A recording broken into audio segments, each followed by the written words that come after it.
I'm Chris Oppenheim. People call me Church. I'm the owner of Interstate Inc. in Los Angeles, California.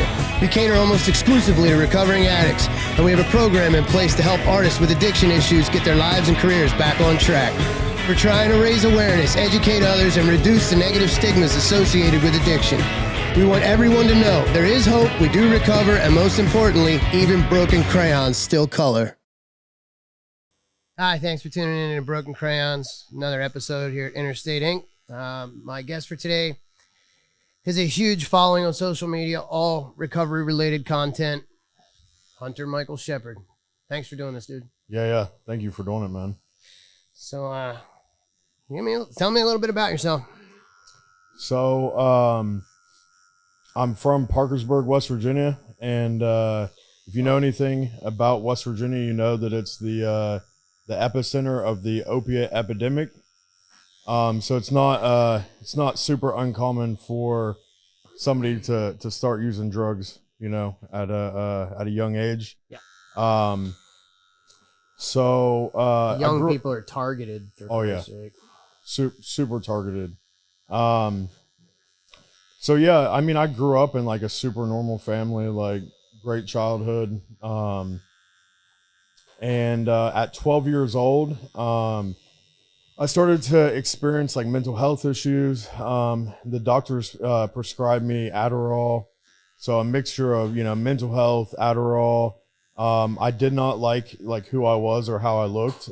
So I felt like I didn't fit in with the other kids like that were my age where I went to school at. So I felt secluded, you know, got mental health issues, you know, prescribed to Adderall very, very young. And I started hanging out with a group of people that would like drink and smoke weed and stuff. So there was a mixture of all of this stuff going on in my life. I was very angry. And I got arrested for the first time at 12 years old for, my dad really was trying to discipline me because he knew I was using drugs. So we got into a physical fight, and I got arrested for it. So then I'm even more secluded because that's weird for people from where I'm from to get arrested like that young. So yeah, 12. Yeah, 12. So, so yeah, that pushed me down like a path that, you know, really ultimately led to using harder drugs as an adult. But at 14 years old, my childhood best friend passed away in a drunk driving accident. And that made me even more angry at the world. So then I started to use... You weren't equipped to handle or something like that? Yeah, no, definitely. So I started to like experiment with like other drugs, like psychedelics and stuff like that, like mushrooms. And by the time that I turned 16, I'd been in and out of like juvenile detention facilities for like over a year and a half already. So at 16 years old, I was on juvenile probation, you know, been in and out of like juvenile detention centers and using all these drugs, and I was just angry.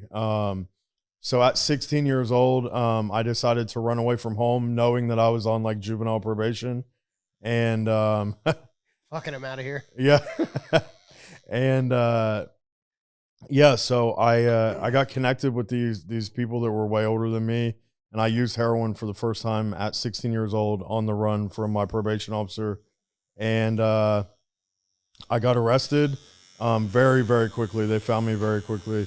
And I went to juvenile prison in the state of Ohio, which is called DYS, the Ohio Department of Youth Services. And being somebody that was from like a very small area, like I really didn't know what to expect. I was in, you know, this place with like hundreds of people from like inner cities and stuff. It was crazy. You know, there's gangs in there, riots, drugs, like whole nother world. Yeah, it was wild. So over the next, you know, few years, I was in and out of, you know, places like that. And then whenever I turned 18, I was on, so in Ohio, you can be on juvenile parole until you turn 21. So I was on juvenile parole, and I started to smoke this stuff called Spice, like K2. And it was gnarly. I mean, it was one of the worst. Which they claim is like a synthetic marijuana. Yeah, but no, it's not chemicals. Fucking weed. Yeah, it's like tester chemicals. Who knows what it is? It was more physically addicting than anything I've ever used.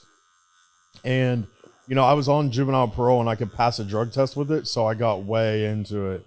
And by the time that I turned 19, my daughter's mom was pregnant for my daughter, and the K2 had ran out. They made it illegal, and it was way, way harder to get. So then I was left withdrawing from K2, and pretty much I decided, I didn't really care about parole at that point. I'm withdrawing, so then I started to use, Roxy's and going back to heroin and stuff like that. And when my daughter was born whenever I was 19 years old, I was literally so addicted that, like, even though, like, literally when my daughter was born, she looked at me and smiled. Like, she didn't cry, she didn't scream, nothing. Like, literally looked me in my face and smiled when I started talking. And everybody in the room was like amazed. Like, she was like smiling, and she was like a minute old, and that still wasn't a powerful enough moment for me to want to be sober. Like, I was literally in the parking lot getting high before we left the hospital. Yeah. And from there on, I was at 21 years old, actually on my 21st birthday, I used meth for the first time. And that really, I thought I was a functional, heroin addict for years. But really what it was is I could still manage to, like, function enough to, like, hustle to get high.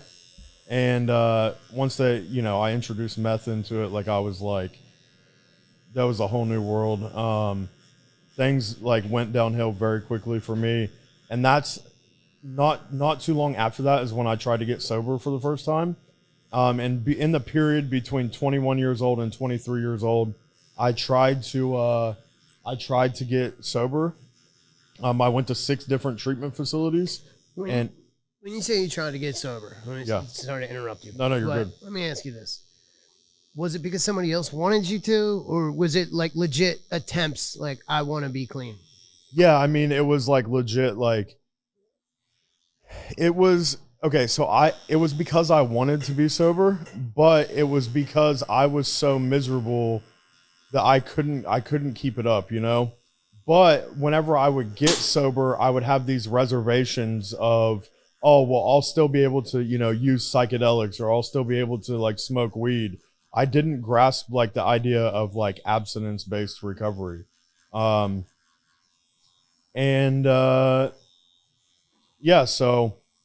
I kept trying over and over again. I went to these, luckily, I was on my mom's insurance, at the time, and I could go to, like, good treatment facilities. The first few that I went to, I didn't realize that I could go to good treatment facilities. So I would go to, like, the Salvation Army, or I would go to, like, these, like, faith-based places that were, like, awful. Yeah, I went to Teen Challenge. Yeah, it was terrible. Which, it works for some people, I'm not dogging it, it does work. I definitely, seeds were planted, but yeah, it wasn't enough. Yeah. Yeah, I needed some, like, serious mental health treatment, So yeah, I would try over and over again to get sober over a 2-3 year period, and this time that I was sober, the time before this, I had managed to put together 5 months of sobriety, and it wasn't through, like, AA. I didn't have any fellowship. It was literally, I went to treatment and I started going to church, and I started praying. And I thought that I could, like, stay sober just from being connected to, like, going to church, in the community there. And, that works for some people. It really does. Yeah. It definitely didn't work for me. After 5 months, of sobriety, I moved back home to West Virginia. I lost my job. I lost my girlfriend, and I'm living in my parents' house. And just, I didn't have any program. I didn't have any community. And I realized that, I felt really alone. And I didn't have any solution. So then the opportunity presents itself for me to get high, and I did. And within 3 weeks, I lost 45 pounds. I had picked my whole entire body. Meth? Yeah, meth, heroin. I used some like acid and other stuff, like mixed all these drugs together. And within 3 weeks, like I was literally like in psychosis, picked my whole body, hadn't slept, hadn't ate, like I was way out there. And this girl that I had used to use with, she had a resentment against me. I guess I must have like hustled her for drugs or something. And she poisoned the drugs that I was using with Flocka, while I wasn't paying attention. And of course I was an IV addict. So I injected this Flocka, and for 3 days straight, I hallucinated. I didn't know who I was. I didn't know where I was. Like the worst hallucinations you can imagine. Like so it was so scary. So I slept at 23 years old. I slept in between my parents because I didn't know, what was going on. I was terrified. My dad literally like would help me get in and out of the shower, like help me change my clothes. Like, it was like I was a child at 23 years old and my parents were taking care of me. And when I came out of it, I was withdrawing, and I was like, my body was destroyed from the drugs that whatever she gave me. I was on the way to the airport to fly to treatment. You actually have footage of that. I think we're gonna try to splice some of it into to this for the YouTube channel, because you use a lot of before and afters in the content that you post, and it's like it's a pretty well known clip at this point. Is you rocking just all fucked up, dude. Yeah, it's got millions and millions of views. Like it's crazy. Yeah, like I would say total those videos have like hit like over 50, 60 million views. Like crazy. So yeah, my parents were driving me to the airport. I was withdrawing. I was, my body was destroyed, and I literally got high in the backseat of my parents' car on the way to the airport, because there was no way that I was gonna make it on the flight, to treatment if not. And I remember one of the things that really woke me up is my dad said, "Do you want to be buried or do you want to be cremated? Because if you don't stop, that's the only choices you have left." Wow. And that really hit me hard, So yeah, I went to treatment. I said, not if you're gonna die, but when. Yeah, when. Yeah, and if you're not gonna die, you're gonna suffer until you do, And I had just completed treatment. I was in treatment for like 5 months before this. So whenever I got to treatment this time in Palm Springs, California, I pretty much refused to do inpatient treatment because I'd already been through it. So they put me straight into like outpatient and sober living. And literally from the very beginning, I started to like document my, I was going to ask you about that. You literally started that whole social media thing from pretty much day one. Day one. So your entire journey through fucking the beginning days where everybody's so fucking confused, like have no idea what the future holds, all that shit. You got it from that point all the way up to now. Yep. And what's crazy is like, cool. It's been amazing, man. Like social media is like one of the best things that's ever happened to me, to be honest.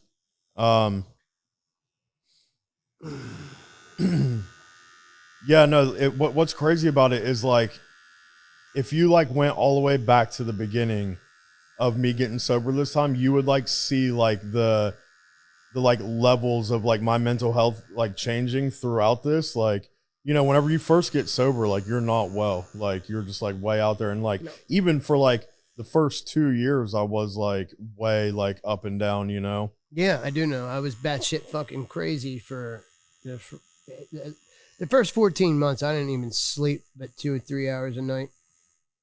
So yeah, I get it. Yeah. Mm-hmm.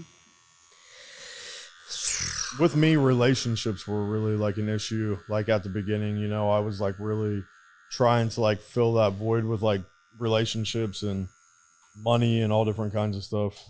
Yeah.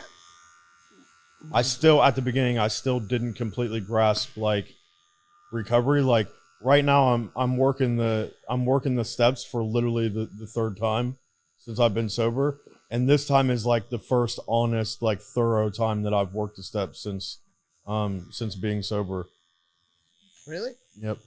Yeah. I mean, looking back, I was thorough and I was honest. Yeah. But I definitely could have, dove in deeper. Now that I'm like, further into it, there's definitely stuff that was left out. Some of it I just forgot. Yeah. Some definitely. of it maybe I blocked out somehow. Yeah. You wanted to forget. Yeah. That part. Yeah. But I don't know, man. Like I reached a point where I had enough, no matter how confused or crazy I was. Because like that Flocka situation, people don't realize that psychosis, even though you came out of it a few days later, the damage done is a lot. It takes it can take years to get over just the psychosis of some of the fucking substances. My brain is still like healing. I feel like even like my like memory, like my short-term memory is not all the way back to where it should be. Yeah. It's crazy. Yeah, it is. But it's above and beyond that, like the paranoia, the delusions. Yeah. Like it's words can't explain it. I had a situation, like the scariest thing that ever happened to me wasn't even real. Yeah. I was shooting cocaine. Yeah. And I did a 0.5 gram shot of fish scale in my neck. And I started hearing these voices. I started hearing these voices in my house. And I had a Cape Cod with a finished attic, Yeah. And I ran up the steps to get away from whatever the fuck I thought it was. And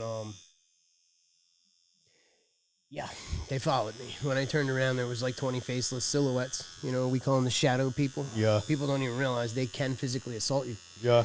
They beat the shit out of me. As it turns out, the seizures coupled with the paranoid delusions made me feel like I was getting my ass beat. Yeah. But I ended up Union Memorial Hospital, handcuffed to a fucking wall for 5 days. Yeah. Just to get to a point where I was somewhat rational for them to let me leave. Yeah. And that one incident stuck with me for a long time, dude.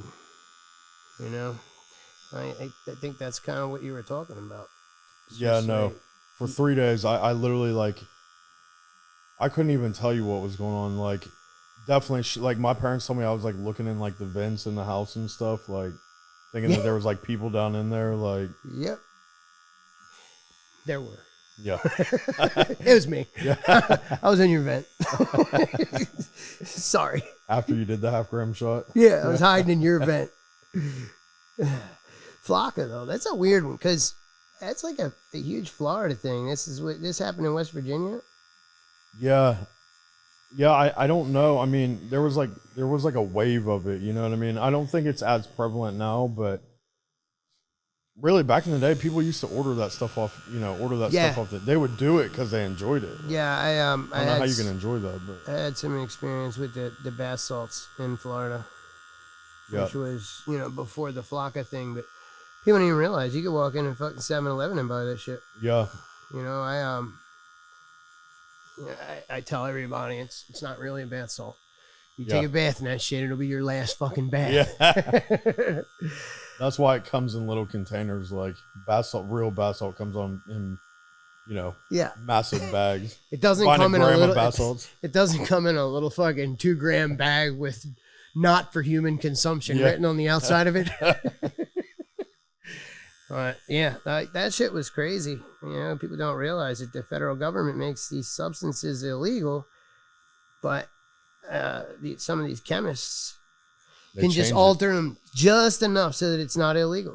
And that's what fucking kids are shooting, smoking, and snorting. Well, that's what that K2 stuff was too. I mean, it's pretty similar. Yeah, I have some experience with it. I don't fucking like that shit. Yeah, you'll hallucinate on that too. Oh, I know. Yeah, it's bad. Yeah, it's fucking scary. Am I dead kind of feeling. Yeah. Not fun. I think that's one of the biggest problems these days is the drugs just keep getting stronger and stronger and stronger and deadlier and deadlier and deadlier. Yeah. And, the younger guys don't have anything to compare it to. Yeah. I know what heroin was like when I was young, right? Yeah. Now it's laced with fentanyl and it's fucking 10 times stronger, 10 times more deadly. Well, I worked in the treatment industry for, a good portion of being sober, and tons of people would reach out to me because of my social media accounts. Mm-hmm. And I would say the last year, I can't even tell you how many, like literally thousands of people have messaged me saying that they're like strung out on like the fake pills that have fentanyl on them, and people think that they're pain pills, you know? Right. Yeah. I don't understand much of this shit, dude. Like, and these kids are getting addicted to it because they like literally think it's pills, and it's not as bad as doing like, right. you know, heroin or fentanyl, and it's like, well, that's what I was saying. It's nuts. Like, these kids have nothing to compare shit to. They really don't. You know.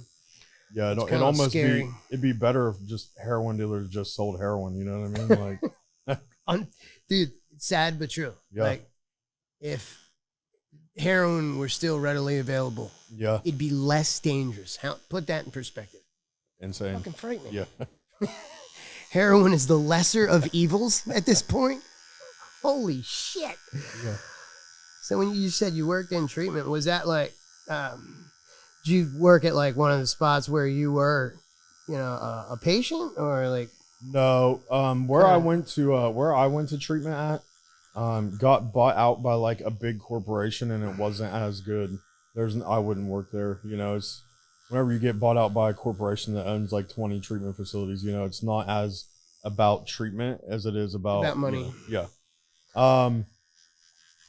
Yeah, no, I honestly, I walked into, you know, every opportunity I had in the treatment industry, people would reach out to me and say, you know, they would see that I could make an impact on people, and they gave me an opportunity to help people.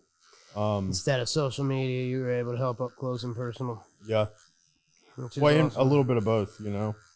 I think that's a lot of people need to realize that's kind of the point of this. Yeah. Keep what you have by giving it away. Yep. You know, like, it's one thing to get your shit together, but you have to fucking give back so that the next guy can, you know, get his shit together, so to speak.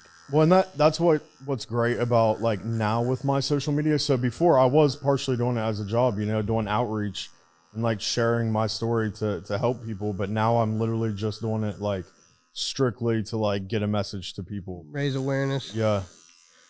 Yeah, that's fucking dope. Yeah. So I think we had decided we were going to touch base on a fucking pretty big issue out here. Yeah. Not just out here, but mainly here in South Florida.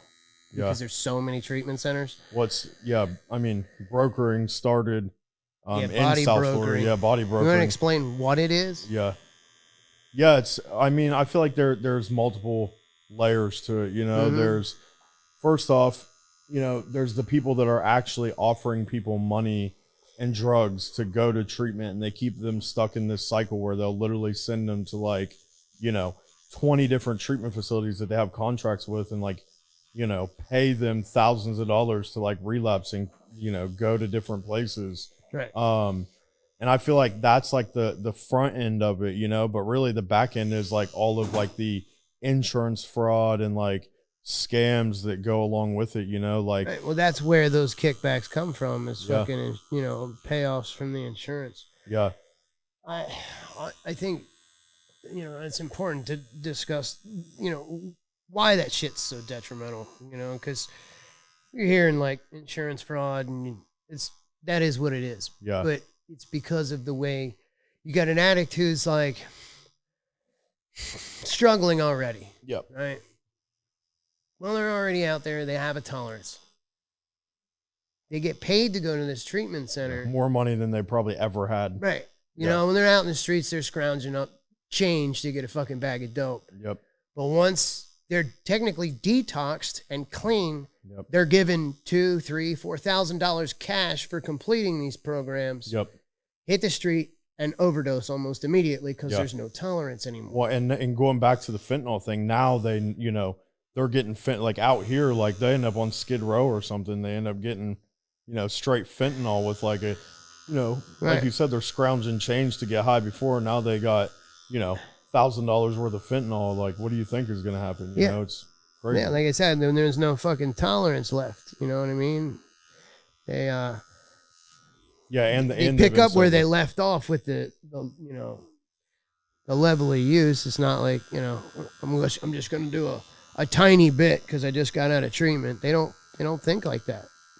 We want to get right back to doing fucking 3 bags at a time or whatever the hell it was. And never wake up. Yep. But, you know, and it's fucking scary, dude, because, like, on some level, I almost understand it. We were talking about it earlier before we started filming. You got these young kids that come out here and they get lured in with, like, hey, you're going to make thousands of dollars. All you have to do is help people get into treatment. Yeah. And they are. I've talked to some of them, and some of them are blind to the fact that they're hurting people. They really think they're fucking doing something right. Yeah. It's crazy. Yeah, it is. And one of the worst parts about it is, well, like, these people that they're burning up their insurance, right? And then once their insurance done, they're screwed. And they end up, you know, these people are coming out here from all over the country, and then they end up on, you know, Skid Row or living in glad some you said that, because that's exactly the case. They have no idea what to expect. They just hear, I can get paid to go to treatment, and they do. They come out here and they get used up and spit right back out. Yep. And yeah, I actually have a friend, grew up with this dude, and I was really close with his cousin, his whole, you know, pretty much his whole family. You know, he's been out here in a fucking tent, downtown somewhere. Yeah. For probably, at this point, he's probably been out there for about 5 years. And it was a direct result of being body brokered. Mm. You know, once his insurance was out, they straight kicked him to the fucking curb. Yeah. You know, he hadn't learned anything. He hadn't learned any kind of fucking, you know, healthy coping skills. Yep. And just did what he normally does and got high. Yep. And dude, where I'm from, you can get a small apartment and keep a habit. Yeah. Out here, the cost of living, these people end up in the streets. Yeah. You know? Well, and another problem in California specifically, well, really Florida too, is the Medicaid is awful. Like, you know, I got all these people reaching out. I have literally hundreds of people a year reach out to me from California with Medi-Cal insurance, and no places to say, hey, check this place out. Well, the issue is you can only go to treatment in the county that you're from. Say you're from like somewhere like Kern County, you know, there's nothing there. And then you can't come to LA or wherever else really to get help. Yes, I don't really know anything about I it's just crazy. I know what I've been told about the crooked end of things, but I don't know.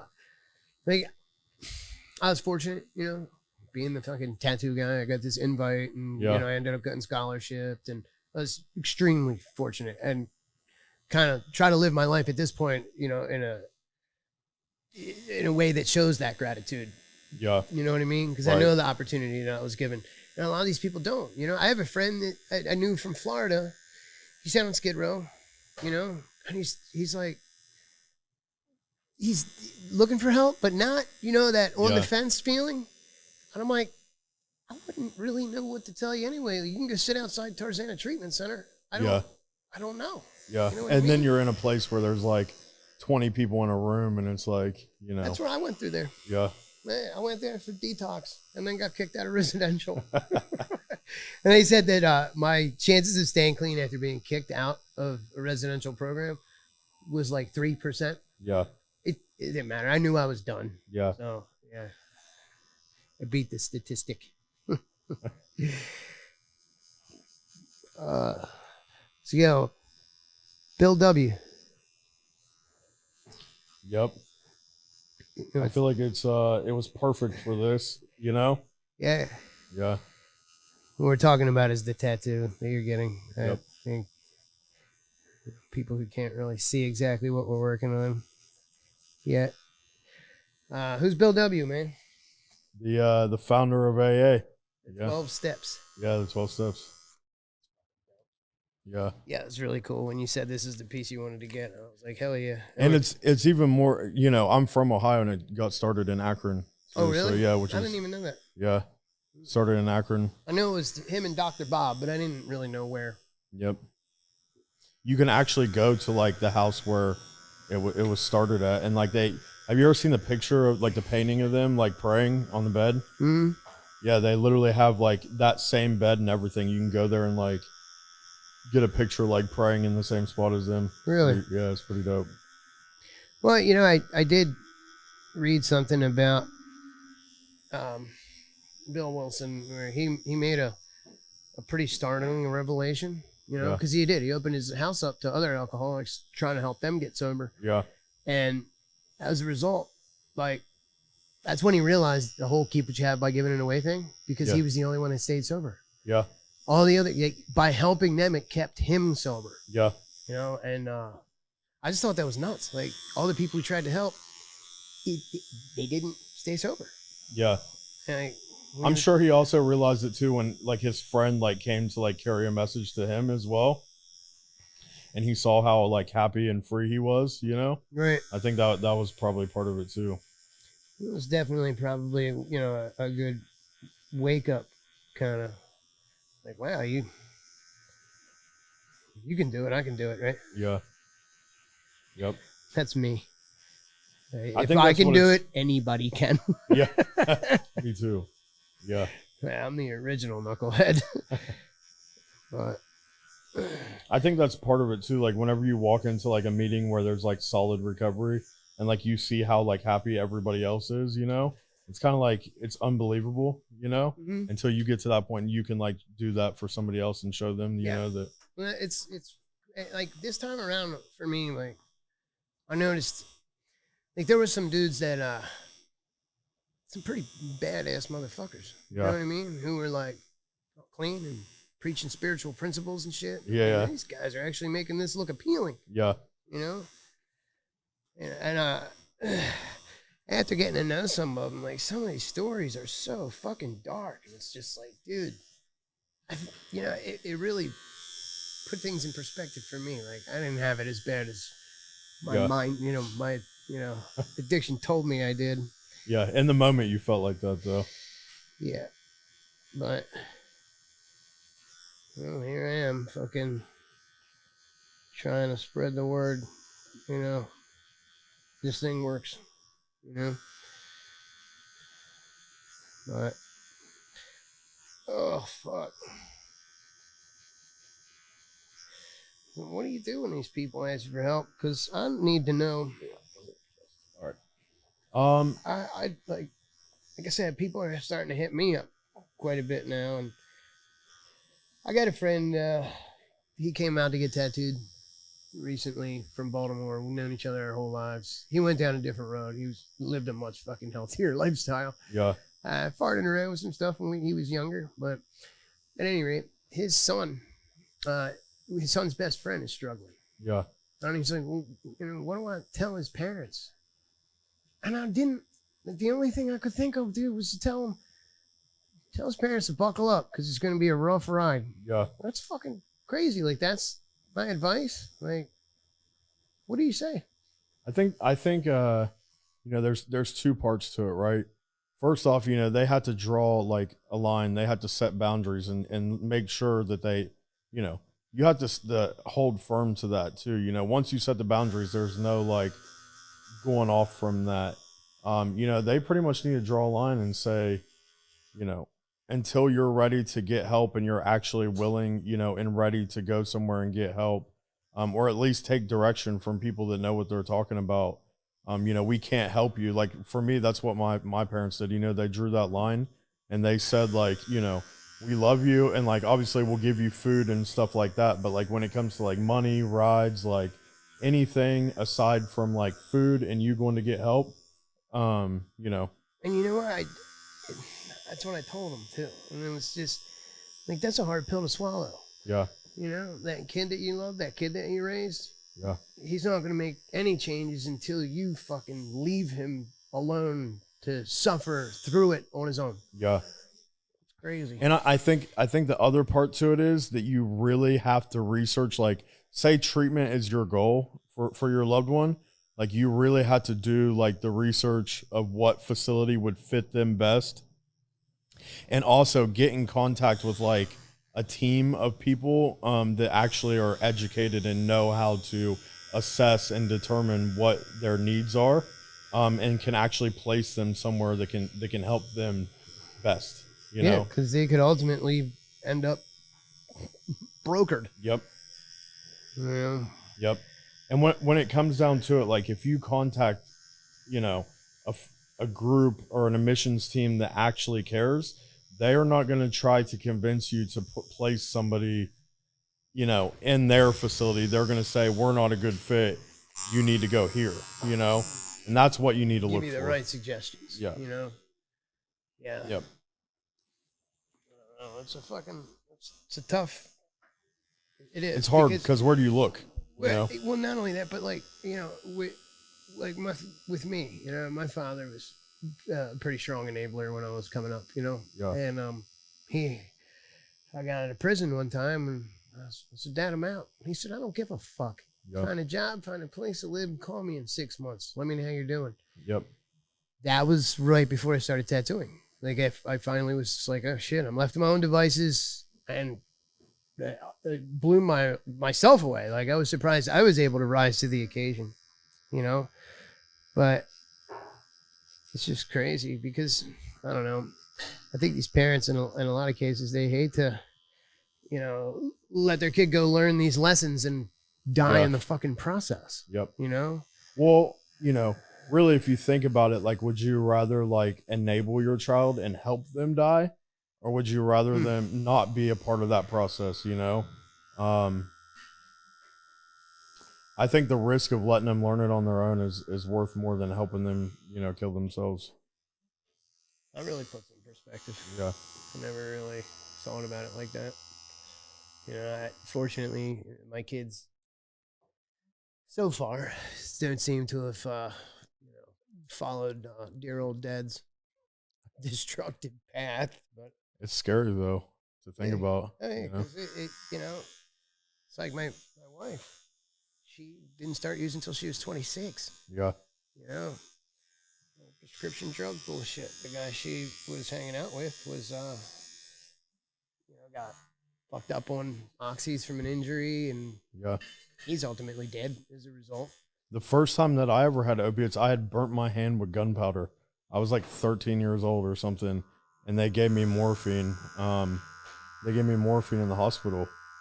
And even though they, you know, it's not like they were like prescribing me to it and like sending me off with it, but I still knew what it felt like. Like it got me lit. Yeah. And then later on, whenever, you know, the first time I ever used, like, they're like, oh, have you ever like had morphine at the hospital? This is what it feels like. And of course, like, I knew like how it made me feel, and I wasn't as afraid of it. Right. So Let me ask you this. I actually asked this question in another episode. Where do you stand on painkillers in recovery? you know, I think it's a really, really fine line. It's a touchy you know, subject. Yeah, because you know, some people can handle it. You know, you get it prescribed and you take it the right way. But then I also know people who have literally like, you know, hurt themselves and been like 20 years sober and took painkillers and then went right back to, Yeah, you know, even if it's just overusing it as well. The first 4 years of me tattooing, I was completely clean, and a dentist gave me Percocets for a root canal. Yeah. Those perks took me out for 10 fucking years. Yep. Like, it just woke something up in me that fucking the perks were just not going to be enough. Yeah. They're not going to do it. It triggered that Let me go get that physical allergy. Let me get that fucking heroin that I'm, you know, I'd always been so fond of. But you know, I think under the right circumstances, it's absolutely necessary. You know, my business partner here at the shop, Michael, he broke his back.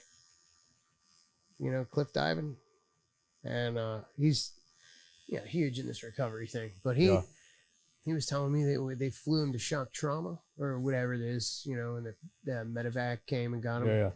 He refused the morphine at the scene because he didn't want to fuck anything up and you know, get the ball rolling. And they told him at the hospital, they were like, look, you keep refusing this, you'll probably never walk again because of bone fragments by your spinal cord. You're tensing up so much, we can't even do the MRI. Like, he absolutely had to have it.